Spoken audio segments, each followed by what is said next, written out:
નમસ્તે મિત્રો, હું દેવાંગ પ્રજાપતિ, ઉપનિષદ સાયન્સ એકેડમી લીમખેડાથી આપ સૌ ઘરે બેઠા રસાયણ વિજ્ઞાનના વિડીયો જોઈ શકો એના માટે મારી ચેનલને સબસ્ક્રાઇબ કરો. ચેનલનું નામ છે Devang sir chemistry.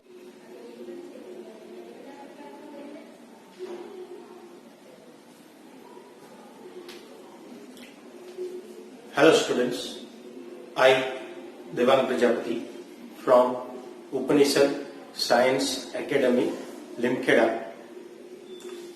Standard 11 English Medium, Chapter number 2 Structure of an Atom.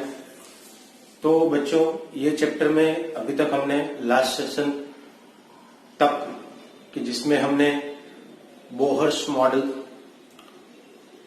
के बारे में बहुत डिटेल में चर्चा की थी. ठीक है, आज हम बोहर का जो मॉडल था, ठीक है, उनकी लिमिटेशन के बारे में बात करने वाले हैं.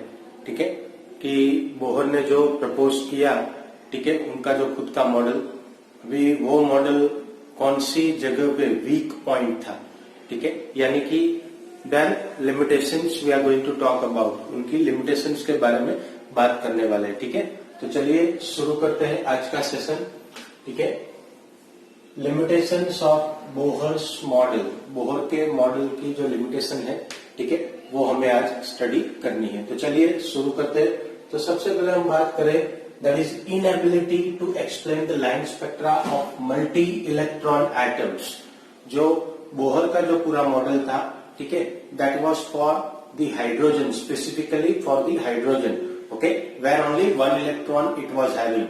Okay, whereas over here the weakness or the limitation is what? That is first number, that is inability to explain line spectra of multi electron atoms. means एक से ज्यादा इलेक्ट्रॉन वाले एटम बोहर के line spectra को यानी Bohr के model को समझा नहीं पाते थे. ठीक है, तो यह है first limitation. Then the second limitation we are going to talk about, it fails to account for the final details of the hydrogen spectra. यानी हाइड्रोजन की स्पेक्ट्रा को उतने ज्यादा डिटेल में भी बोहर नहीं समझा पाए थे. ठीक है, दैट इज डबलेट और doublet two closely spaced lines. Okay, ये चीज क्या है उसके बारे में हाइड्रोजन स्पेक्ट्रा के अंदर बोहर ने उतना डिटेल में समझा नहीं पाए थे. ठीक है, तो this is what the second limitation of it. Okay, फिर बात करें हम थर्ड लिमिटेशन के बारे में. तो suppose inability to explain the splitting of lines in the magnetic field. Okay, means line if it is going, then if magnetic field is applied, okay, then how the splitting of lines are taking place. Okay, that also Bohr could not able to explain.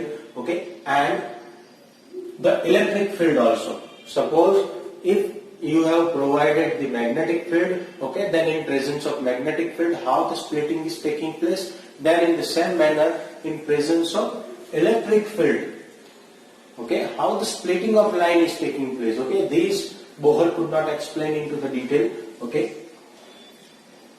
if the source of emitting the radiation is placed in the magnetic or the electric field, it is observed that each spectral line splits up into a number of lines. यानी कि अगर आप उनको magnetic field, suppose electromagnetic radiation is travelling and in between if you create the magnetic field, okay, then it change its direction and it splits into the several lines. Okay, ऐसे ही suppose instead of providing the magnetic field if you are going to provide the electric field, okay, even though the splitting is taking place, but then how this splitting is taking place that could not be able to explain by the Bohr's model.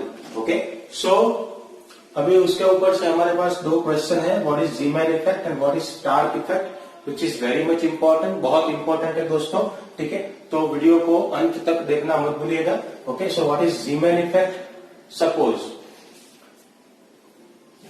If line is going, okay, the spectral line, splitting of the lines in the magnetic field. Suppose the electromagnetic radiation or the line is moving. If you provide only magnetic field,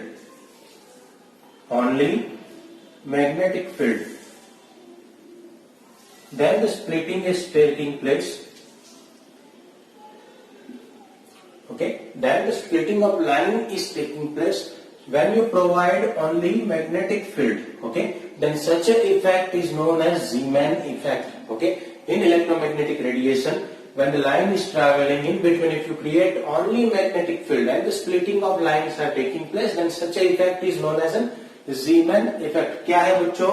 line जा रही है electromagnetic radiation की, बीच में आपने सिर्फ magnetic field create कर रहे हो, ठीक है. So while providing the magnetic field only the splitting of the line is taking place. Okay, then such a effect is known as an Zeeman effect. Okay, ऐसे ही suppose the line is moving and then we are providing only electric field. Okay, only electric field, and then again splitting is taking place. Okay, and such a effect is known as a Stark effect. तो ये दोनों बच्चों याद रखना है. If you provide only electric field, then splitting is taking place, then such a effect is known as a Stark effect. If you provide only magnetic field and then splitting is taking place, then such effect is known as a Zeeman effect. Okay, so this is what about the limitation we are going to talk about. So when you provide magnetic field, the splitting is taking place, but then only in presence of magnetic field, whatever the splitting is taking place, okay, that effect is known as a Zeeman effect. Okay, and then suppose if you provide only electric field, okay, then whatever the splitting is going to take place, okay, that is known as a Stark effect. Okay, so this is what about the Zeeman effect and the Stark effect and the limitation number 3. Okay, subscribe કરો Devang sir chemistry ચેનલને bell icon પર press કરીને latest update માટે.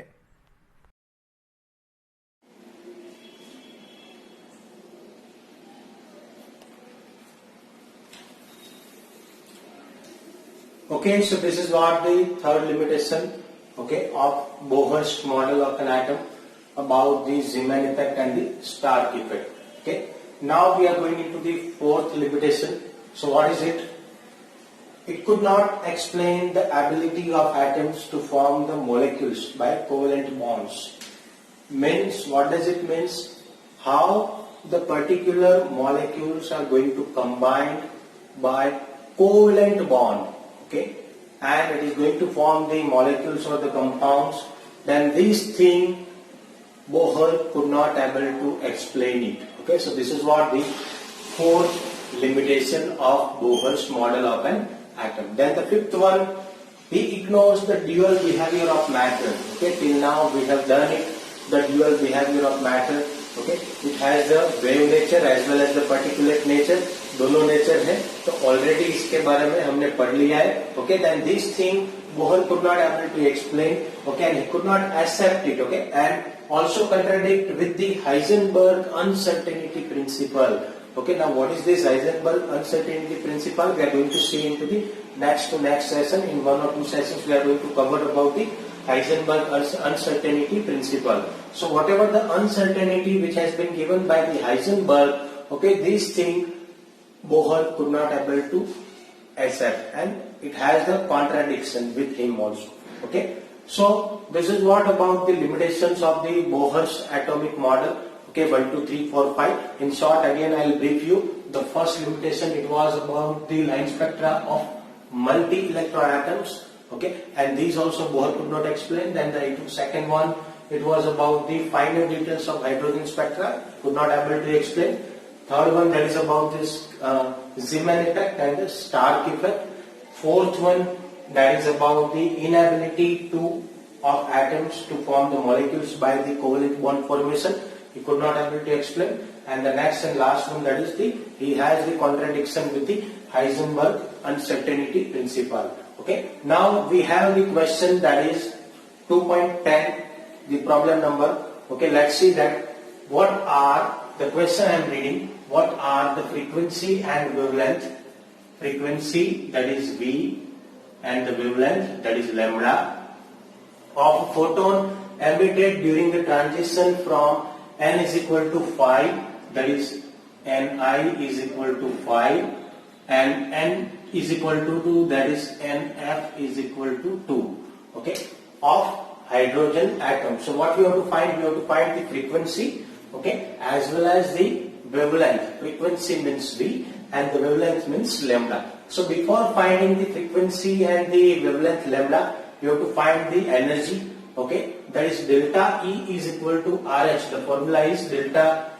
E is equal to RH, that is Rydberg constant, okay, inside the bracket 1 upon Ni square minus 1 upon Nf square. So already we have this Ni is equal to 5 and Nf is equal to 2. So from where to where it is moving? From the fifth orbit directly it jumps to the orbit number 2. Okay. So let's see that. Okay, how to calculate it? First, that is the formula we have. That is delta is equal to RH. We have to keep it the value of it. Okay. And the Rydberg constant, the value is 2.18 into 10 raised to minus 18 joule. Okay. So keep the value of it 2.18 into 10 raised to minus 18.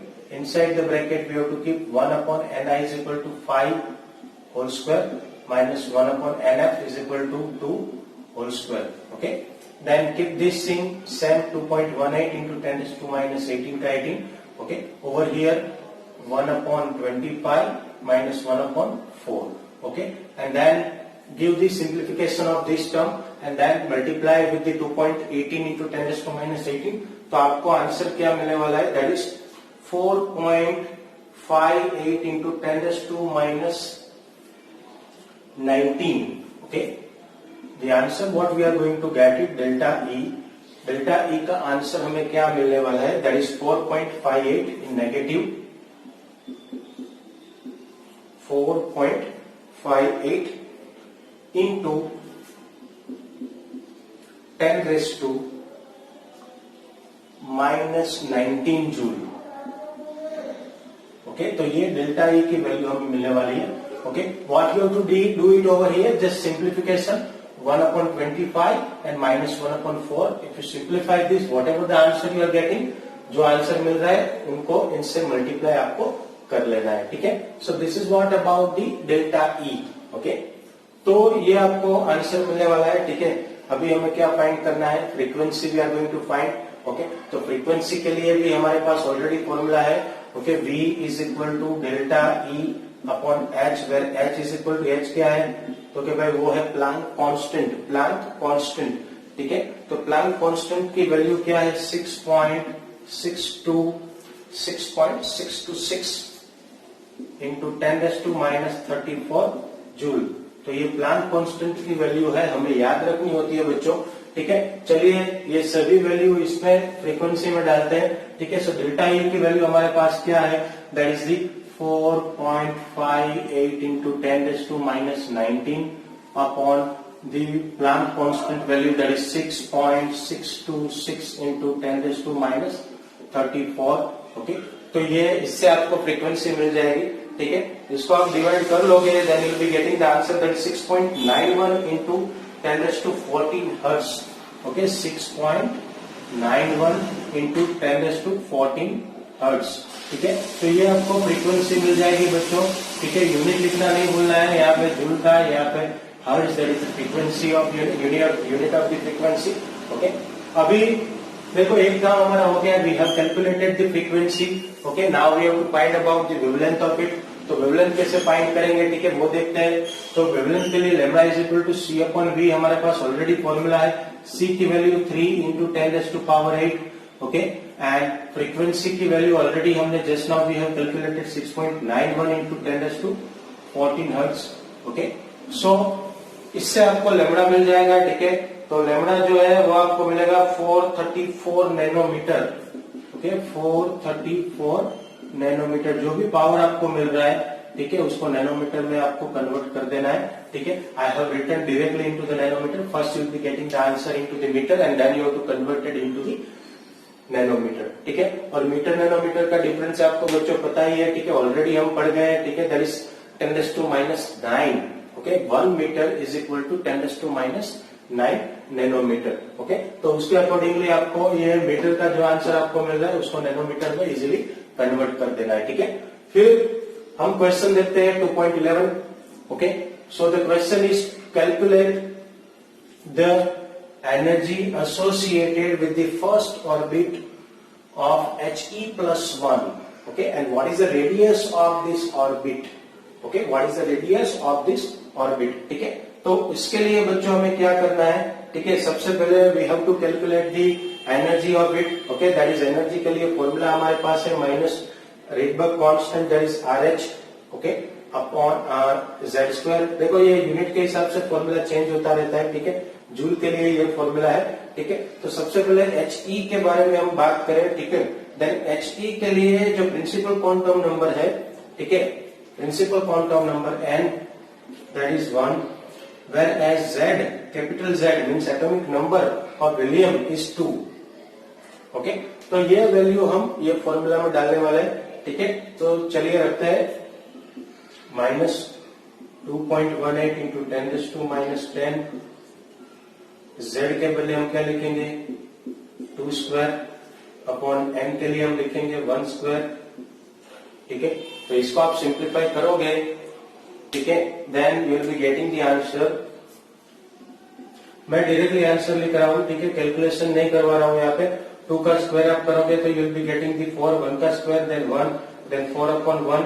Okay, so 2.18 into 4 multiply कर दो, आपको जो answer मिले. ठीक है, और वो power के साथ डाल देना 10⁻⁻10 के साथ. ठीक है, तो आपको उसकी एनर्जी जो है वो मिल जाएगी. ठीक है, तो वो आपको आंसर मिलने वाला है नेगेटिव में minus, you will be getting the answer that is 8.72